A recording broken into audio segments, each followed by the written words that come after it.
আমাদের সারা বাংলাদেশের mobile phone ব্যবসায়ী যারা পিআই ইন্ডাস্ট্রি এবং পিআই স্মার্টফোনের সাথে জড়িত, আমাদের সাথে চলমান আজকে প্রায় 70 দিনের যে একটা অত্যাচার চলছে, চক্রান্ত চলছে, সেটার বিষয়ে আমাদেরকে ফ্রেমিং করা হচ্ছে, যেটা আসলে একটা নির্দিষ্ট ব্যবসায়ী গোষ্ঠী যারা দেশকে ট্যাক্স দিতে চায় না, যারা দেশের জন্য ক্ষতিকর, যাদের জন্য দেশে কর্মসংস্থান নষ্ট হচ্ছে, যাদের জন্য বিদেশি বিনিয়োগকারীরা ক্ষতিগ্রস্ত হচ্ছে, এইরকম একটা ফ্রেমিং করে পর্দার আড়ালে সারা বাংলাদেশের সব শ্রেণীর সর্বসাধারণ মানুষের কাছে আমাদেরকে মিথ্যাভাবে একটা উপস্থাপন করার একটা অপচক্র চালানো হচ্ছে। সেটা আমরা সহ্য করতে করতে আমরা শান্তিপূর্ণ মানববন্ধন করে, আমরা শান্তিপূর্ণ থেকে আরেকটু তীব্র করে আমাদের পরিবার নিয়ে রাস্তায় নেমে সর্বস্তরের মানুষের সাহায্য চাইতে গিয়ে আমরা মিথ্যা মামলায় ডিবির মাধ্যমে এবং আইন শৃঙ্খলা বাহিনীর বিভিন্ন সংস্থার মাধ্যমে একটা অত্যাচারের শিকার। মিথ্যা মামলা আমাদের প্রচুর ব্যবসায়ীরা এখন আটক আছে। এই নানান সমস্যা পেরিয়ে আমরা সর্বশেষ বাধ্য হলাম, যেটা আমাদের কাছে আগেও তথ্য ছিল কিন্তু আমরা চাইনি, আমরা চেয়েছিলাম সর্বসাধারণ নিজে থেকে বুঝুক। এখন হয়তোবা আমরা বোঝাতে ব্যর্থ, বা এই চক্রান্তকারী গোষ্ঠী সফল মিথ্যাচার প্রচারের ক্ষেত্রে। সেজন্য আমরা আজকে একটা বিষয়, একটা বিরাট একটা সার্বভৌমত্ব নিয়ে একটা ঝুঁকির বিষয়, যেটা বাংলাদেশের সর্বস্তরের মানুষের জন্য ঝুঁকি, সেটা নিয়ে আপনাদের সামনে এসেছি। বিষয় হচ্ছে, বাংলাদেশে যতদিন আওয়ামী লীগ নিষিদ্ধ থাকবে ততদিন আওয়ামী লীগের ফান্ড অর্গানাইজ করা যে সকল প্রজেক্ট আছে, যে সকল ব্যক্তি আছে, যে সকল কোম্পানি আছে, তাদের প্রজেক্টগুলো তো লজিক্যালি বন্ধ থাকা উচিত ছিল। এখন যারা ফান্ড অর্গানাইজ করে আওয়ামী লীগ চলে যাওয়ার পরেও এই নিষিদ্ধ যে রাজনৈতিক সংগঠন, তাদের জন্য তার ভিতরে অন্যতম একজন ব্যক্তির নাম হচ্ছে জহিরুল ইসলাম, যিনি বিএনপি থেকে নমিনেশন চেয়েও পাননি। সময়ের সাথে সাথে তিনি তার রাজনৈতিক পরিচয় পরিবর্তন করার চেষ্টা করেন। যাই হোক, উনি আওয়ামী লীগের একজন ফান্ড অর্গানাইজার, যেটা আমাদের কাছে এখন একদম পাকা প্রমাণ আছে। বর্তমানে পুরো বিশ্বের সবগুলো দেশের সর্বোচ্চ ইনকামের জায়গা হলো আইটি সেক্টর। ইন্ডিয়ার আইডিয়া নিয়ে, আওয়ামী লীগের সহযোগিতা নিয়ে বর্তমান সরকারের আওয়ামীপন্থী কিছু মহলে সংমিশ্রিত চেষ্টার মাধ্যমে এই ফিনান্সিয়াল মেটিকুলাস ডিজাইনটি তৈরি করা হয়েছে, যা বাস্তবায়নে এই মহলটি উঠে পড়ে লেগেছে এবং যার প্রথম ধাপ সম্পন্ন করা হয়েছে এনইআইআর এর মাধ্যমে। সেই বিষয়ে আমাদের আজকের প্রেস কনফারেন্স হচ্ছে। এনইআইআর বাস্তবায়নের আড়ালে মোবাইল শিল্প দখলের অভিযোগ, মূল পরিকল্পনাকারী ও সংশ্লিষ্ট স্বার্থ গোষ্ঠীর ভূমিকা। প্রেক্ষাপট: বাংলাদেশের ন্যাশনাল আইডেন্টিটি ইকুইপমেন্ট রেজিস্টার ব্যবস্থা বাস্তবায়নের বাংলাদেশের ন্যাশনাল আইডেন্টিটি রেজিস্টার ব্যবস্থাপনা বাস্তবায়নের মাধ্যমে মোবাইল শিল্পে যে অস্থিরতা, সহিংসতা এবং ব্যাপক অর্থনৈতিক ক্ষতি সৃষ্টি হয়েছে, তার পেছনে একটি সংগঠিত সিন্ডিকেট ও নির্দিষ্ট ব্যক্তিকেন্দ্রিক প্রভাব কাজ করছে। এই প্রতিবেদনে মোবাইল বিজনেস কমিটি বাংলাদেশের পক্ষ থেকে সংগৃহীত তথ্য, মামলা নথি, দলীয় নোটিশ, সরকারি তদন্তপত্র এবং বাস্তব ঘটনার ধারাবাহিকতায় ভিত্তিতে মূল পরিকল্পনাকারীর ভূমিকা তুলে ধরা হলো। নাম্বার 1, অভিযুক্ত ব্যক্তির পরিচয় এবং প্রভাব। মোহাম্মদ জহিরুল ইসলাম, ব্যবস্থাপনা পরিচালক, স্মার্ট টেকনোলজিস লিমিটেড এবং অনর বাংলাদেশ। জহিরুল ইসলাম তথাকথিত 9 কোম্পানির মোবাইল সিন্ডিকেটের একটি গুরুত্বপূর্ণ অংশ এবং এনইআইআর ব্যবস্থাকে ব্যবহার করে পুরো মোবাইল শিল্পকে একচেটিয়া নিয়ন্ত্রণ নেওয়ার নেপথ্যে পরিকল্পনায় যুক্ত। নাম্বার 2, জুলাই 2024 গণ অভ্যুত্থান এবং ছাত্র হত্যা মামলার সংশ্লিষ্টতা।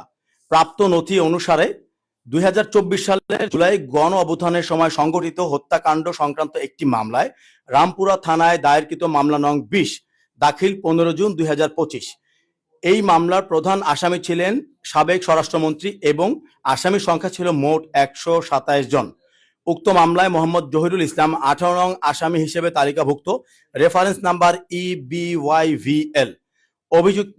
অভিযোগ রয়েছে যে গণ আন্দোলনের সময় তিনি সরকারপন্থী শক্তিকে আর্থিক সহায়তা দিয়েছেন, যা আন্দোলন দমন ও সহিংসতা চালু রাখার ক্ষেত্রে ব্যবহৃত হয়।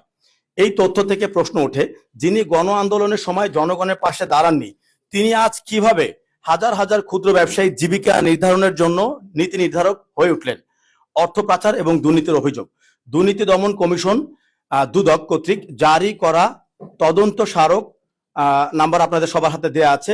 এই স্মারকে জহিরুল ইসলামের বিরুদ্ধে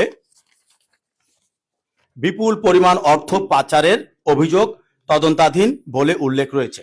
অভিযোগ অনুযায়ী মোবাইল শিল্পের আড়ালে বিদেশে অর্থ পাচার, আমদানি ও প্রযুক্তি প্রকল্পের নামে অতিরিক্ত অর্থ স্থানান্তর, সিন্ডিকেট কাঠামোর মাধ্যমে বাজার নিয়ন্ত্রণ।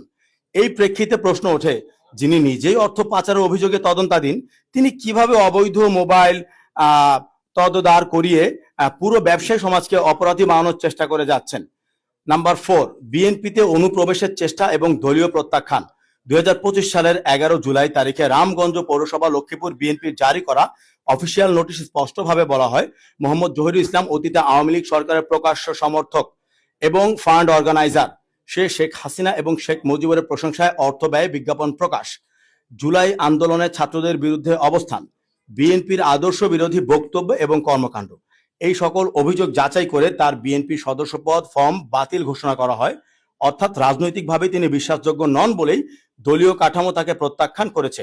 নাম্বার 5, এনআইআর বাস্তবায়নে অস্বাভাবিক তৎপরতা এবং অর্থায়ন। সাধারণভাবে জাতীয় নিরাপত্তা সংশ্লিষ্ট কোনো প্রযুক্তি রাষ্ট্রীয় অর্থায়নে হয়, ট্রায়াল এবং পাইলট প্রকল্প শেষে তারপরে হয়, স্টেক হোল্ডারদের অংশগ্রহণে বাস্তবায়িত হয়। কিন্তু এনআইআর ক্ষেত্রে আমরা কি দেখতে পাচ্ছি?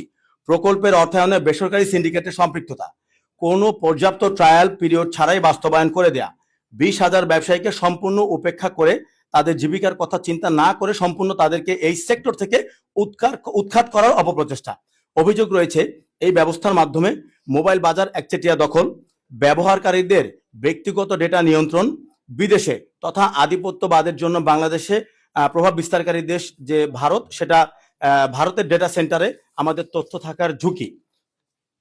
এসব প্রশ্ন জাতীয় নিরাপত্তার জন্য উদ্বেগজনক। নাম্বার 6, 1 জানুয়ারি 2026-এর পর বাস্তব প্রভাব। এনআইআর চালুর পরই যা হয়েছে তা হচ্ছে 2 বছর পুরনো ফোনও নেটওয়ার্ক থেকে বিচ্ছিন্ন হয়ে গেছে, যেটা বাংলাদেশে চলমান ছিল, যেটা অলরেডি বিটিআরসি পুরো সময়টা ধরে দাবি করে গেছে। আপনার ফোন যদি ডিসেম্বর না ঠিক, তারা বলেছিল ডিসেম্বরের 16 ডিসেম্বরে এনআইআর চালু করবে। তাদের প্রথম প্রজ্ঞাপন অনুসারে আপনি যদি বাংলাদেশে কোনো একটা ফোন ব্যবহার করেন, সেটা আপনি কুড়িয়ে পান, সেটা আপনি কেনেন, সেটা আপনি উপহার হিসেবে পান, যদি আপনি ডিসেম্বরের 15 তারিখ রাত 12টার 1 মিনিট আগেও এটাতে বাংলাদেশি সিম ইনসার্ট করেন, অটোমেটিক এটা মোবাইল ফোন যেটা বাংলাদেশের পুরো নেটওয়ার্কের সাথে অটোমেটিক নিবন্ধিত হবে, সেটা আর কখনো বিচ্ছিন্ন হবে না। সেটার জন্য কোনো ট্যাক্স দেওয়ার বিষয়, কোনো পেপার ওয়ার্ক, কোনো কিছু তারা ডিমান্ড করবে না। অথচ যেই দিন তারা চালু করে 1 জানুয়ারি, সেই দিন বাংলাদেশে কয়েক লক্ষ ফোন নেটওয়ার্ক থেকে ডিসকানেক্ট হয়ে গিয়েছিল। তারা এটা সমাধান পেয়েছে কি পায় নাই, এমন কোনো সঠিক তথ্য বিটিআরসি এখন পর্যন্ত গণমাধ্যমকে দেয় নাই। একজন নাগরিকের এনআইডির অধীনে শত শত ফোন নিবন্ধন। আমরা পিআই ফোন ব্যবসায়ীরা একটা ফোন কিনে আনি, একটা ফোন বিক্রি করি। আমরা স্মার্টফোন বিক্রি করি, ব্র্যান্ডের ফোন বিক্রি করি। আমাদের সারা বাংলাদেশের ঝটিকা অভিযান দিয়েও কোনো আইন শৃঙ্খলা সংস্থা বের করতে পারবে না আমাদের কোনো ফোনে 2টা আইএমআই নাম্বার মিলে যায় একটা ফোনে। তাদের দাবি একটা আইএমআই নাম্বার দিয়ে বাংলাদেশে 4 কোটি ফোন ব্যবহার হচ্ছে, প্রায় 4 কোটি। অথচ এই আইএমআই নাম্বারগুলো যদি একটা এনআইডির এগেইনস্টে নিবন্ধন হয়, আপনারা যারা সংবাদকর্মী আছেন, আপনাদের আইএমআই নাম্বার দিয়ে আপনার এনআইআর ডেটাবেজে গেলে দেখতে পাবেন 500 থেকে 1000 আইএমআই নাম্বার পর্যন্ত আপনাদের নামে রেজিস্টার করা যে ফোনগুলো আপনারা চালান নাই, এবং সেগুলো আপনারা আইএমআই নাম্বারের জন্য ইন্টারন্যাশনাল কিছু ডেটাবেজ আছে, সেখানে চেক করা যায় ফ্রি। ওখানে চেক করলে দেখবেন সেটা এমন কোন মডেল যেটা বাংলাদেশে উৎপাদনকারী যে প্রতিষ্ঠান আছে অফিসিয়াল তাদের, তার মানে তারা আমাদের ডাটা ব্যবহার করে, আমাদের ব্যক্তিগত তথ্য ব্যবহার করে তারা নিবন্ধন করে দিচ্ছে এবং সেটা ট্যাক্স ফাঁকি দিচ্ছে। তারপর বিষয় সার্ভারের ত্রুটি এবং নিরাপত্তা জনিত দুর্বলতা। এটা নিয়ে আমাদের সংবাদ মাধ্যমে, গণমাধ্যমে, বিভিন্ন ছোট বড় চ্যানেল এবং যারা আইটি নিয়ে বেশ জ্ঞান রাখে, ফেসবুকে সাধারণ ব্যবহারকারী, সর্বস্তরের জনগণ এটা নিয়ে পোস্ট করেছে। জানুয়ারি মাসে 1 তারিখ থেকে 5 তারিখ আপনারা সেগুলো ফেসবুকে চলমান পোস্ট পাবেন। এরপরের বিষয় হচ্ছে গ্রাহকের অজান্তে আইএমআই নাম্বার নিবন্ধনের অভিযোগ, যেটা আমি একটু আগে বলেছি। তো বিশেষজ্ঞদের মতে এই অস্বাভাবিক নিবন্ধন প্যাটার্ন স্থানীয় অ্যাসেম্বলি কোম্পানি কৃত্রিম অ্যাক্টিভেশন বাড়ানোর সঙ্গে সংশ্লিষ্ট হতে পারে। সব কথার এক কথা, আমি আমার বক্তব্য এখানে শেষ করতে চাই। বিষয় হচ্ছে আমাদের জনাব শহীদ ওসমান হাদি বলে গিয়েছিলেন, জুলাই নিয়ে যারা ব্যবসা করবে, জুলাই নিয়ে যারা কোনো রকম কোনো বিতর্ক সৃষ্টি করবে, জুলাই আন্দোলন নিয়ে, সে যদি আমার মা হয় আমার মা না, সে যদি আমার বাপ হয় আমার বাপ না। আর জুলাই আন্দোলনকারী এখন প্রকাশ্যে ঘুরে বেড়াচ্ছে এবং সে জুলাইয়ের সময়, ছাত্র হত্যার সময় যতটা না আর্থিকভাবে সচ্ছল ছিল, তার থেকে 3 গুণ ফুলে ফেপে উঠেছে। এটা কেন হলো, প্রশ্ন কি করে, আমি সবার কাছে জবাব চাই।